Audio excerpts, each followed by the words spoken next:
우리에게 주시는 말씀의 제목은 왜 부활인가? 왜 부활인가? 라는 제목으로 하나님 말씀 보겠습니다. 뭐라고요? 왜 부활인가? 왜 부활이긴요? 예수님 부활하셨으니까 부활이죠. 그렇습니다. 이 부활을 여러 면에서 성경에서 많은 부분을 할애해서 설명하고 있습니다. 또한 이 부활에 대해서 우리가 어떤 의미를 가지고 있는가, 무엇을 감사해야 되는가 아주 많이 들으셨을 겁니다. 사실 목사로서 가장 어려운 설교는 절기설교예요. 절기설교는 언제나 같은 내용을 어떻게 설명해야 될 것인가 고민도 많이 되고, 이렇게 설교하면 좀 더 이해가 될 건가, 이렇게 설교하면 좀 더 마음에 와닿을까, 참 고민들이 많아요. 제가 아는 한 목사님이 한 30년 목회를 하셨는데, 제가 그 목사님이 목회하신 설교를 다 가지고 있어요. 그래서 한번 절기설교 부활절을 몇 번이나 하셨나 세봤더니 거의 한 20몇 번을 하셨더라고요. 근데 이 같은 본문, 비슷한 유의 본문들을 가지고 설교를 하실 때마다 어쩌면 그렇게 그 핵심을 잘 드러내셨는지, 그 하나님의 사랑과 이 부활의 참 기쁨을 잘 드러내셨는지 역시 대가라 다르다라는 생각을 했습니다. 아직 저는 그렇게 실력이 좋지 않은 목사인지라 참 많은 고민을 했어요. 그래서 제가 다른 것은 몰라도 어떤 그 이야기체의 그 성경들을 강의하는 데는 조금 자신이 있습니다만, 어떤 한 주제에 대해서 하는 이제 주제 설교에 대해서는 좀 약한 부분이 있어요. 그래서 여러분께 제가 공개적으로 말씀드립니다. 오늘 약간 좀 지루한 설교가 될 겁니다. 벌써부터 조심은 안 됩니다. 그렇지만. 자, 예수님이 부활하신 이 부활에 대해서 성경에서 많은 부분, 많은 면에서 설명을 하고 있는데, 우리가 잘 알고 있는 것은 부활의 첫 열매가 되셨다. 그래서 우리도 예수님처럼 이렇게 부활할 것이다. 예수님은 부활의 샘플이다. 예수님은 첫 열매다. 뭐 이런 설명을 많이 들으셨을 거예요. 이번 그 코로나19로 인해서 아무렇지도 않던 이제 사람들이 갑자기 쓰러지고 그리고 죽고 세상을 떠나고, 이런 소식들을 많이 듣습니다. 전 세계적으로 수만 명의 사망자를 지금 낳고 있어요. 참, 그럼에도 불구하고 우리나라는 참 잘 지키고 있다. 우리 국민들이 높은 시민의식으로 잘 협조하고 있다. 그래서 잘 이겨낼 것이다 라는 그런 확신이 들 정도입니다. 예전에는 이제 선진국이 하는 것들을 따라서 해야 됐고, 선진국에게 배워와야만 했던 이 코로나, 이 방역이나 모든 문화들에 대해서 이번에는 우리나라가 앞서 나가고, 도리어 선진국들이 우리에게 전화해서 이거 어떻게 하면 돼? 우리 좀 도와줄 수 없겠어? 라고 물어보는, 정말 이번에 참 이렇게 자신감이 일어나는 그런 일인 것 같습니다. 영국의 이제 한 간호사가 이제 간호사로 시작한 지 몇 년 되지 않은 간호사인데, 평생의 소망이 간호사로서 사는 것, 사명이라고 생각하고 나이가 있음에도 불구하고 후에 늦게나마 간호사가 되어서 열심히 이제 간호 활동을 하던 간호사였다고 합니다. 그런데 이번에 이제 코로나 병상에 가서 열심히 일하다가 코로나에 감염이 됐어요. 그리고 이제 호흡이 가빠지고 산소호흡기를 꽂고 그렇게 이제 사망의 날짜를 이제 바라보고 있는 때에 이 간호사에게는 세 아이가 있었다고 합니다. 어린 아이가 셋이 있었는데, 이 코로나로 인해 가지고 세상을 이제 떠나게 되는 상황인 거죠. 남편이 이제 의사가 말했습니다. 이제 얼마 남지 않아서 호흡기를 떼면 이제 사망할 수밖에 없습니다라고 말했을 때, 남편이 이제 들어가서 그 아내를 이제 따뜻하게 포옹하면서 하는 말이, 아이들은 내가 책임질 테니까 염려하지 말고 잘 가, 수고했어라고 인사를 했는데, 그 순간 이제 사망을 했다고 하네요. 그래서 수많은 이 기사를 본 사람들의 눈물을 적시는 일이 있었다고 합니다. 그렇습니다. 아주 가까운 관계에 있는 사람이 사망하는 것을 보면 그 후부터는 죽음이라는 것에 대해서 다시 한번 생각해 볼 수밖에 없는, 그렇게 생각이 됩니다. 아주 멀리 있다고 생각했던 그 죽음이라는 것이 과연 남의 일이 아니라는 것을, 그리고 나도 결코 그 죽음이라는 것을 피할 수 없는 일이라는 것이 피부에 이제 와 닿게 되는 거죠. 아주 가까운 친구가 저한테 물었습니다. 왜 사람은 죽어야 되는 거야? 왜 사람은 죽어야만 하는 거야? 왜 이런 일이 나에게 벌어져야만 하는 거야? 라고 물었습니다. 물론 믿는 우리들은 압니다. 인간의 타락으로 말미암아 죄가 세상에 들어왔고 그 죄의 결과는 사망이다, 죽음이다 라는 것을 알고 있습니다.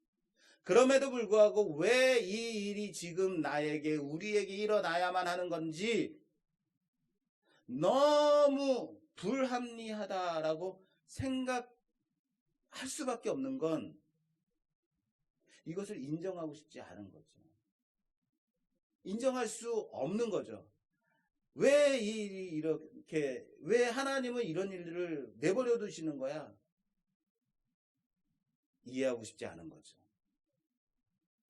왜 아담이 지은 죄, 그 죄로 말미암아서 우리까지 그 피해를 고스란히 받아야만 하는 것인가? 이해하기 어려운 거죠. 이해하기 싫다는 거죠. 사랑하는 여러분, 사람은 누구나 죽습니다. 이것은 하나님의 뜻입니다. 그렇게 정해졌습니다. 사람은 누구나 죽습니다. 이것을 말씀은 사람이 죄를 지었기 때문이다 라고, 사망이 세상에 들어왔고 세상에 왕노릇하기 때문이다 라고 말하고 있습니다. 오늘 말씀은 이 부분에 대해서 대표성의 원리를 가지고 설명하고 있습니다. 대표성.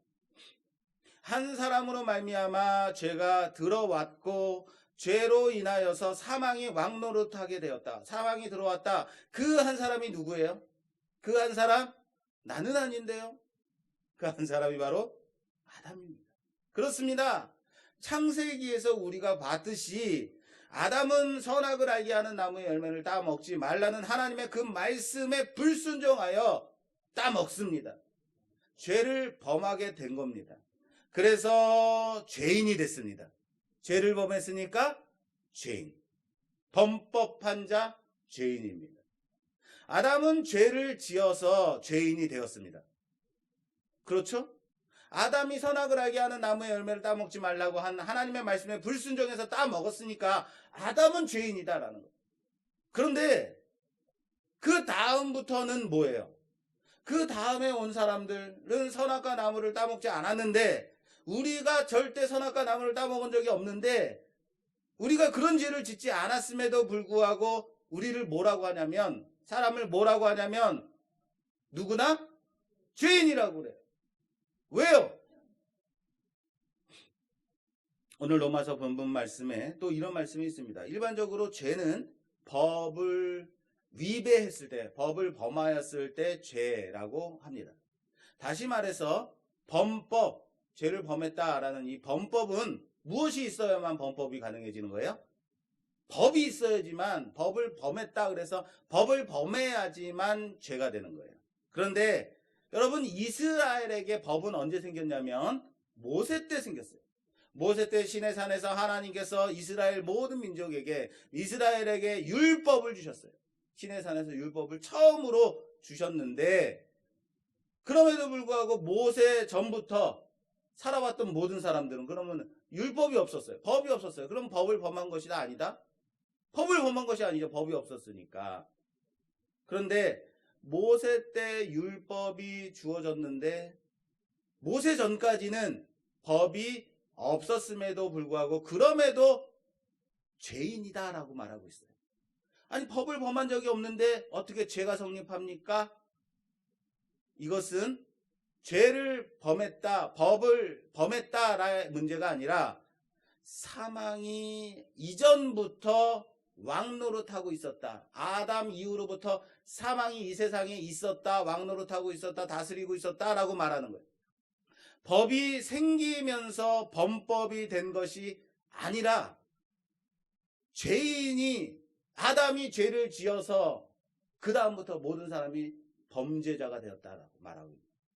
범법이 성립되지 않을 때에도 사람은 뭐 했다고요? 죽었다고요. 죽어왔다고요. 죽었다는 것은 사람은 무엇이다? 죄인이다 라는 것을 말하고 있는 거예요. 왜요? 왜 죄인이 되었는가? 하나님의 말씀은 선조, 다시 말해서 아담이 죄를 지었기 때문에, 아담이 죄를 지었으므로 사망이 이 세상에 들어왔고 아담 이후로부터 모든 인간은 죄인이다 라고 말하고 있어요. 이에 대해서 오늘 말씀은 아담이 죄를 지은 자의 대표인 것처럼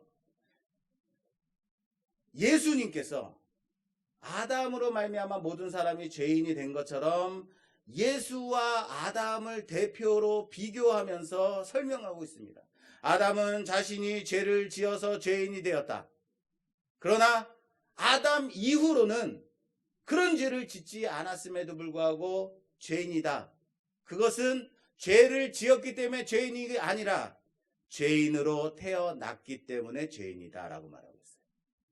다시요. 아담은 죄를 지어서 죄인이 되었습니다. 그러나 그 이후로 난 모든 자들은 무엇 때문에 죄인이라고요? 죄인으로 태어났기 때문에. 이것을 유전이라고 합니다. 제가 서울대학교 고등부에 입학을 해가지고 서울대학교 고등부를 열심히 다니고 있는데 어느 날 외부 강사를 초청해서 특강을 했어요. 이 외부 강사는 의사 출신의 어떤 강사님이셨는데, 그래서 실명의 원인 그리고 실명하게 되는 질환들에 대한 설명들을 막 강연을 해주셨어요.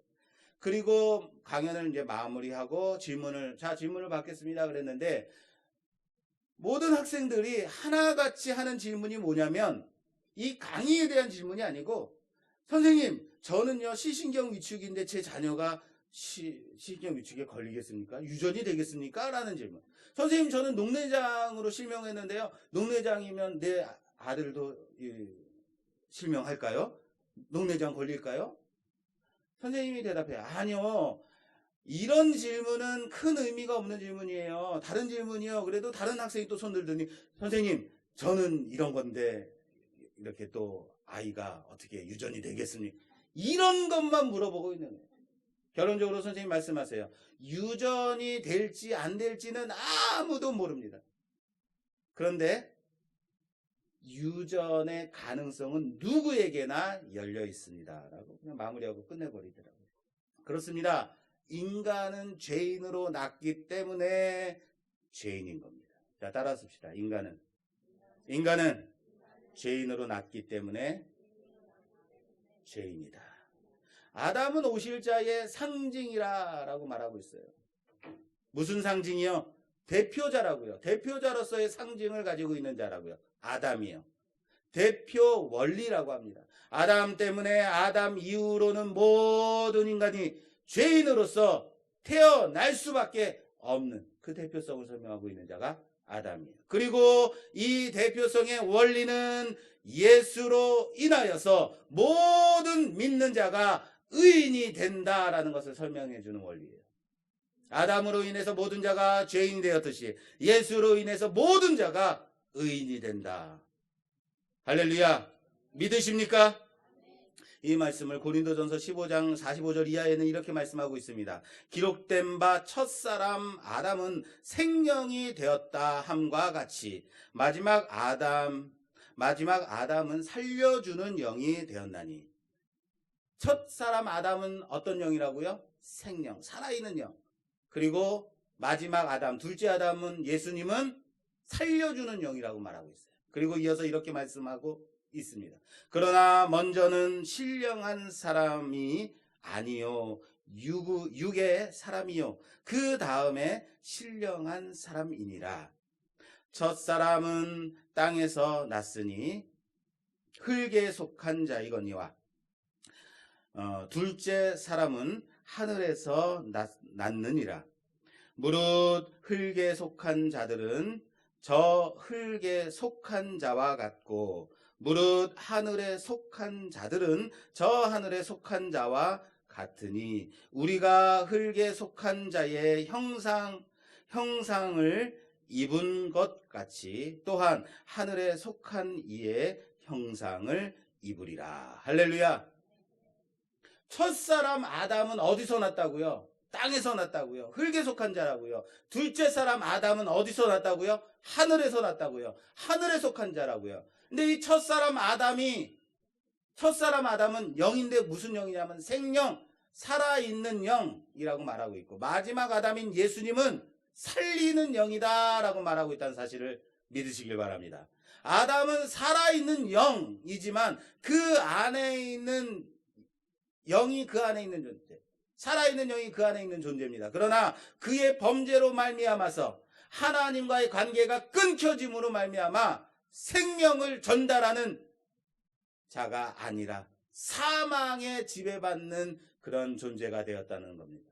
그러나 예수님은 마지막 아담, 둘째 아담으로 오셔서, 마지막 사람으로 오셔서 인류의 대표로 아담을 이어 오셨다. 그리고 아담을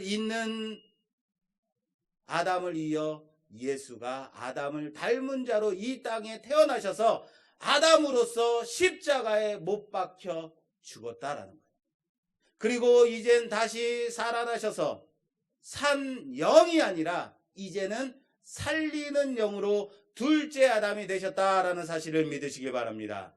그리고 이제 그 예수로 인하여서, 그 대표성으로 인하여서 예수를 잊고 예수를 닮은 자가 태어나기 시작했다라는 거예요. 그런데 문제는 예수님의 족보가 누구부터 시작하냐면 아담부터 시작해요. 아담으로 시작해서 아브라함으로 이어져서 유다, 그리고 다윗, 그리고 마지막에 예수까지 이루고 있는 마태복음 1장의 족보가 그렇습니다.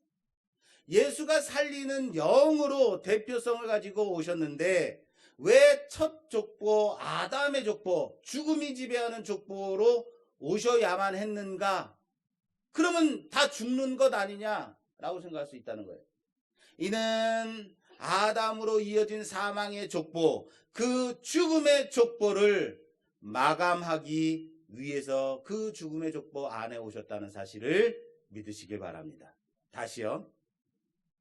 예수는 십자가에 못 박혀 죽으심으로 이 사망의 아담의 족보의 마지막에 끝에 오셔서 사망으로, 죽음으로 마무리하셨다라는 사실을 믿으시길 바랍니다.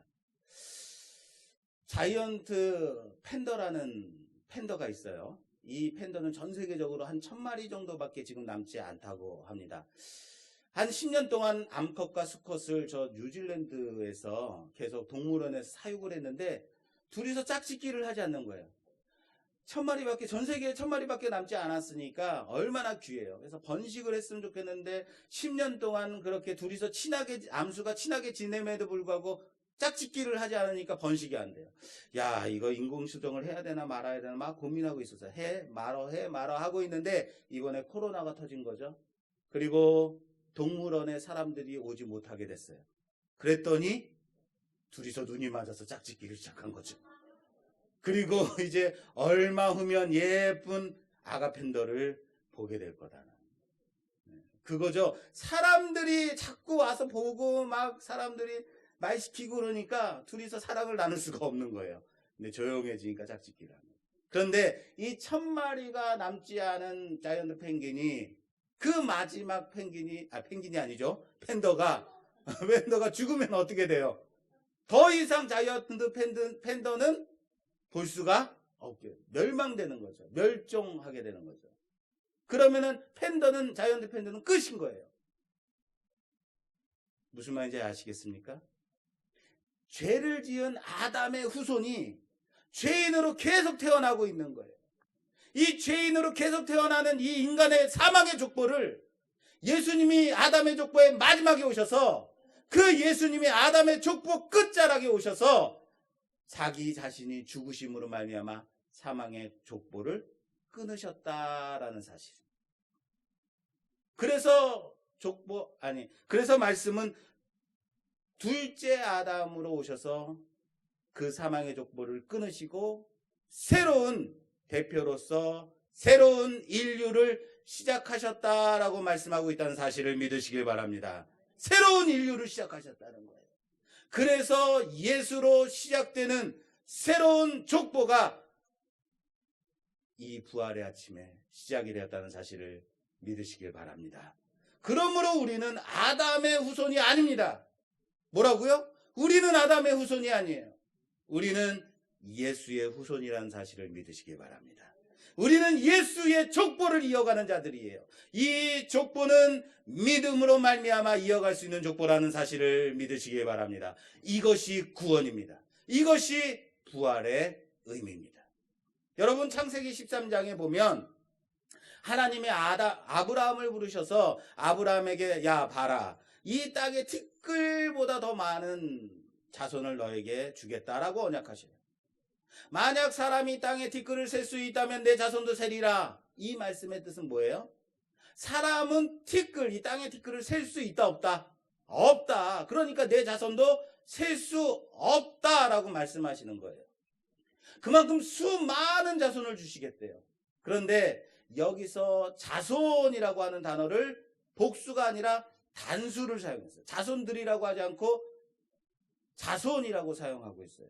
이것을 사도 바울은 갈라디아서 3장 16절 말씀에서 이렇게 설명하고 있어요. 바울은 너의 자손은 땅의 티끌 같을 것이다 라고 말씀하실 때 단수를 사용하는 것이 맞지 않다. 원래는 너의 자손들이라고, 너의 자손들이 땅의 티끌같이 많으리라 라고 말씀하셔야 되는데 굳이 단수를 사용하신 것은 이 자손은 수많은 자손을 말하는 것이 아니라 단 한 사람, 누구를 말한다? 예수를 말한다. 너의 자손은 누구다라고 말하는 거예요. 너의 자손은 예수다라고 말하는 거예요. 그런데 자손은 예수인데 자손의 숫자가 얼마나 많아요? 땅의 티끌같이 셀 수 없을 만큼 많다는 거예요.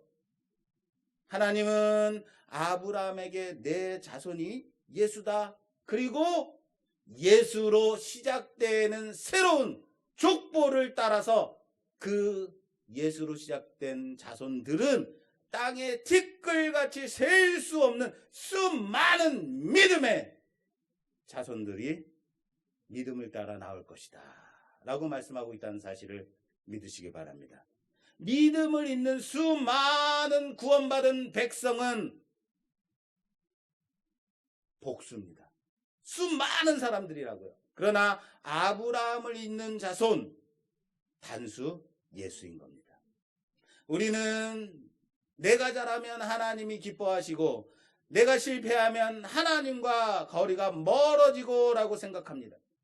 이것을 행위의 법칙이라고 말합니다. 그러나 우리는 아담에게서 나의 행위와 상관없이 죄인으로 태어났듯이 예수 안에서 나의 행위와 상관없이 은혜의 족보 안에 믿음으로 들어오게 된 사실을 믿는 자들이라는 사실을 믿으시기 바랍니다. 다시요. 아담 안에서 우리가 나의 행위와 상관없이 내가 선악과를 따먹지 않았음에도 불구하고 내가 죄인으로 태어난 것처럼 예수 안에서 나의 행위와 상관없이 은혜 안에 믿음의 새로운 족보를 이어가는 자손들이라는 사실을 믿으시길 바랍니다. 믿으시길 바랍니다. 로마서 7장 22절 이하에는 이렇게 되어 있습니다. 내 속사람으로는 하나님의 법을 즐거워하되 내 지체 속에서 한 다른 법이 내 마음의 법과 싸워 내 지체 속에 있는 죄의 법으로 나를 사로잡는 것을 아느니라. 내 안에 나는 하나님의 선을 행하는 것을 기뻐하는데, 마음은 기뻐하는데 내 육신이 자꾸 죄를 범한다는 거예요. 누구의 고백이에요? 바울의 고백이에요. 나는 하나님의 말씀을 지키고 싶고 나는 선을 행하고 싶은데 이상하게 내 손은 손이 가요 자꾸 이상한 짓을 하고 있더라라는 거예요. 누구의 고백이라고요? 바울의 고백이지만 바로 우리의 고백이에요. 어떻습니까? 여러분들은 하나님의 말씀에 순종하고 언제나 선한 일 가운데 살아가십니까? 아니라고요. 그리고 바울은 이어서 이렇게 고백하고 있습니다. 오호라 나는 곤고한 사람이로다. 이 사망의 몸에서 누가 나를 건져내랴. 바울의 비명입니다. 법대로 하자. 법대로 하자라는 자들을 향해서 지르는 바울의 비명인 거예요. 법대로 하면 죄 짓지 않을 자신이 있나요? 아니라는 겁니다. 율법으로 인해서, 율법을 통해서 자신을 구원할 수 있다라고 말하는 사람들을 향해서 결론은 오호라 나는 곤고한 자로다 라고 지르는 비명인 겁니다. 여러분, 죄인이라는 말의 의미는요, 죄가 그의 주인이다라는 뜻이에요. 죄인이라는 의미는 뭐라고요? 죄가 그의 주인. 종은 뭐예요? 주인의 말을 듣는 자. 다시 말해 죄인은 주인, 죄의 말을 말대로 하는 자가 바로 죄인. 그 명령을 받는 자 죄인인 겁니다. 우리는 모두 아담으로 인해서 죄 아래서 죄인으로 태어나서 죄의 명령을 받게 된 자들입니다. 우리에게는 죄가 주인이기 때문에 더 이상의 대책이 없는 자들이에요. 그래서 탄식할 수밖에 없는 거예요. 오호라 나는 곤고한 자로다.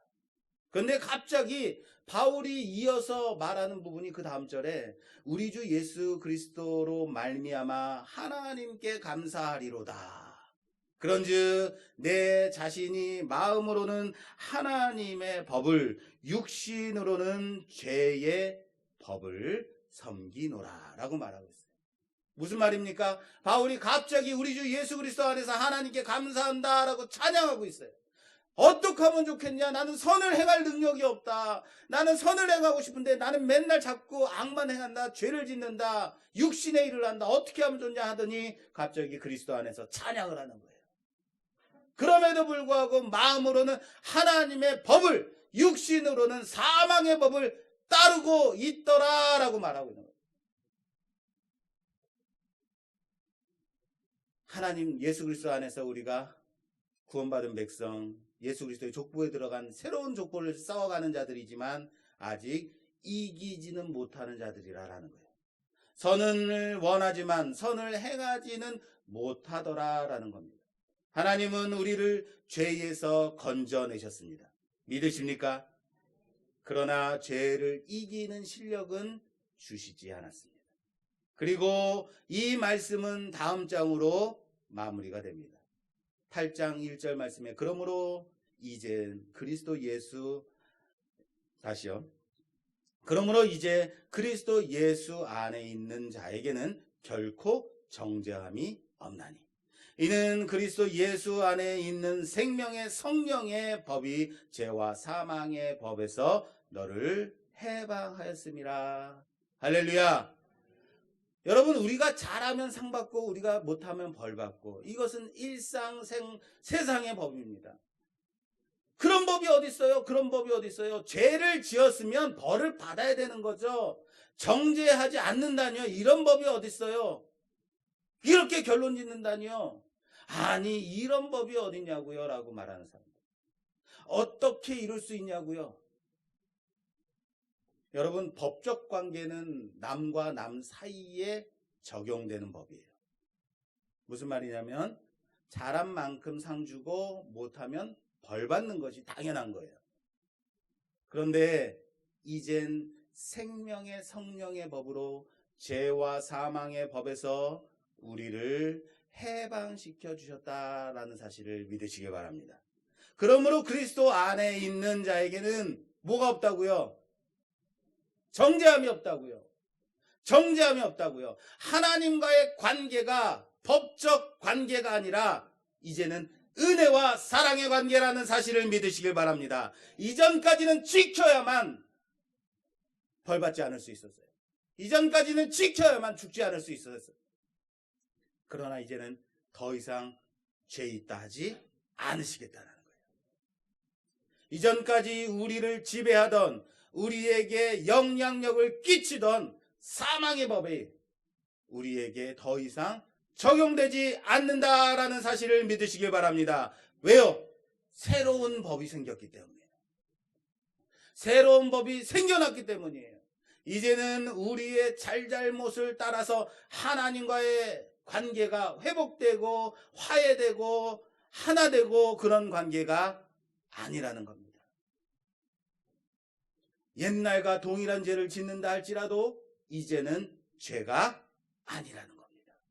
우리는 이제 그 옛법에 종속된 자들이 아니다라는 사실을 믿으시길 바랍니다. 이 관계는 법적 관계가 아니라 부모와 자식과의 관계이기 때문에 부모가 자식에 대한 그런 은혜와 사랑의 관계, 하나님과 우리의 관계가 바로 그 관계라는 사실을 믿으시기 바랍니다.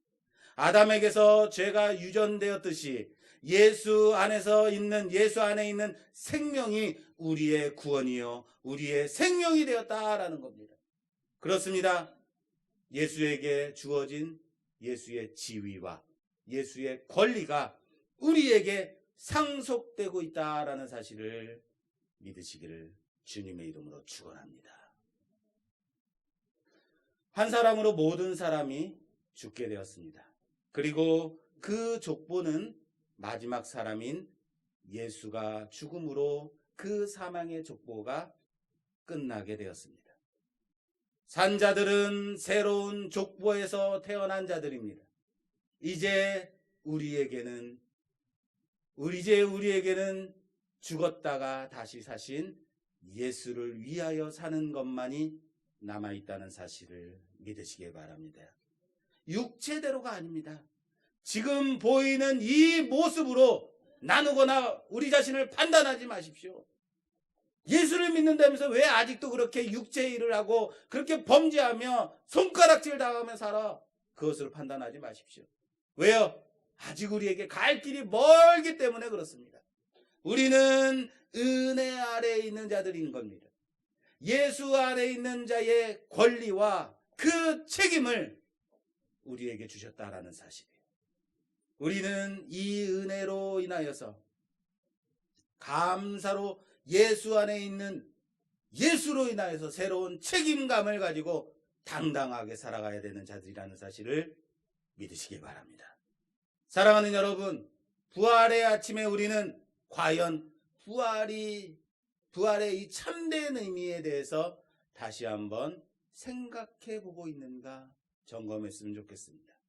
사망의 족보를 끝내기 위해서 아담의 족보로 마지막 사람으로 예수 그리스도께서 오셨고 다시 살아나셔서 새로운 생명의 성령의 족보를 시작한 그리스도 예수의 부활을 감사하며 기뻐하는 오늘 아침이 되기를 주님의 이름으로 축원합니다. 이젠 우리는 더 이상 옛 사망의 법이 얽혀매어 있는 자들이 아닌 겁니다. 그 법 아래에 범법한 자들이 더 이상 아니라는 겁니다. 그 누구도 우리를 정죄하지 못한다는 사실을 믿으시길 바랍니다. 왜요? 우리는 부활하신 예수를 이어가고 있는 생명의 족보에 기록된 거룩한 자들이기 때문이라는 사실을 믿으시기 바랍니다. 그리고 이 생명을 이은 자들을 하늘의 별과 같이 땅의 티끌과 같이 셀 수 없이 수많은 하나님의 자녀들로 삼으신 그 하나님께서 오늘도 그 생명을 이어가며 감사하며 그리스도 예수의 부활을 기뻐하는 우리가 되기를 주님의 이름으로 축원합니다. 축원합니다. 축원합니다. 이 시간 우리 주신 말씀 생각하며 잠시 기도하는 시간 갖도록 하겠습니다. 이 시간 기도하실 때 하나님, 이 부활이 새로운 족보가 시작되는 생명의 은혜의 족보가 시작되는 귀한 날임을 다시 한번 배웠습니다. 사망으로 태어난 죄인으로 태어난 자들이지만 이제 더 이상 죽음의 족보에 속한 자가 아니라 생명의 성령의 법에 속한 생명을 이어가는 족보에 속한 새로운 인류가 태어났음을 믿고 우리가 그 안에 기록된 자들로 우리가 그 안에 속한 자들로 살아가게 하심에 감사하며 이 부활을 기뻐하는 자들 찬양하는 자들 되게 해달라고 우리 주 한번 주기도 하겠습니다. 주여 하나님 감사합니다. 사망의 권세 가운데 태어나 죄인으로 태어날 수밖에 없었던 자들을 예수 그리스도로 그 족보를 마무리하시고 예수 그리스도께서 부활하여 새로운 족보를 시작하게 하신 하나님, 이 부활의 아침에 우리가 그 안에 기록되었음을 감사합니다. 그 생명을 이어가게 하심을 감사합니다. 더 이상 옛 법칙이, 옛 법률이 우리를 정죄하지 못하고 생명의 성령의 법이 우리를 인도하시고 지키시며 이끌어 가심을 믿고 감사하는 이 부활의 아침이 될 수 있도록 허락하여 주시옵소서. 감사드리며 예수님 이름으로 기도드립니다. 아멘.